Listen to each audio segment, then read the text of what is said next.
Well, as your report accurately suggested, I think there is a lot of consternation, a considerable amount of worry about whether the Turkish armed forces will actually move into northern Syria to actually take on and engage the SDF forces located in Kobani, which I have to say is hugely symbolic for our Kurdish partners or US Kurdish partners.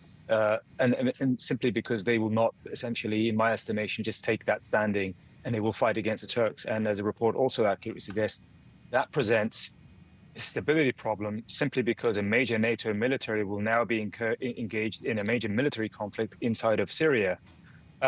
We also don't know what the actual response of the HTS, which is in Damascus right now, specifically Jolani's response to such a Turkish military attack will be, because his messages have also been mixed too, in terms of whether he's willing to accommodate a Kurdish presence politically inside of Syria's future, or whether he's willing to allow the Turks to essentially to sort of determine the Syrian Kurdish fate. But either way, we're looking at a considerable amount of instability simply because of the military buildup. And if history is anything to go by, when Turkey mounts military sort of assets on its border with Syria, it likely intends to do something with them militarily. So we're not just seeing showmanship, in my estimation. Look, Turkey, and Stan, the Turkish intentions here, what we think they're up to. Look, they really are the one power from the 2018 accords that essentially divided up Syria, along with Russia and Iran.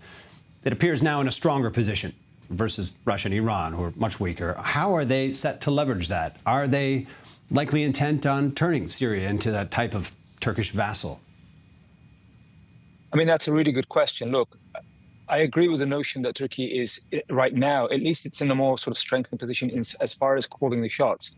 Erdogan is overestimating his position, I think, simply by declaring that both Iran and Moscow have been weakened, right? They look embarrassed that he's willing to push forward with sort of determining the political future of Syria without necessarily their input. But that does not mean that he will get to able to essentially sustain that or maintain what he wants.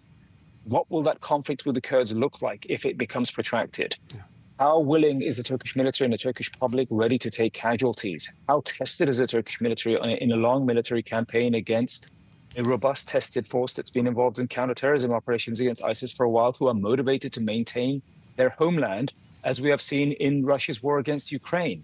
What will be the response of HTS right now in Damascus? What will be the response of regional countries such as Israel, such as the United States? We don't know. Will Iran and will Moscow, just because they're assumed to be weakened by Erdogan's estimation, literally allow Erdogan to walk over and essentially land grab and determine a political future further? I don't know. But here's what we can say, and this, I think, is critical. If Erdogan essentially was interested in gaining security guarantees from the SDF, from the PYD, right, that such that they should not be a threat to Turkey because of their historical ties and roots in PKK, then all he has to do is call up Saleh Muslim, the leader of the PYD and the political organization of the Kurds in Syria, and just talk to him, right? It's not something that they could not knock out within 1 hour. It's not something that Erdogan personally believes in, that is, Kurds presenting a security threat to Turkey, right? These Syrian Kurds are not interested in attacking Turkey. They're not interested in presenting a terrorism threat to Turkey. They're interested in survival inside of Syria.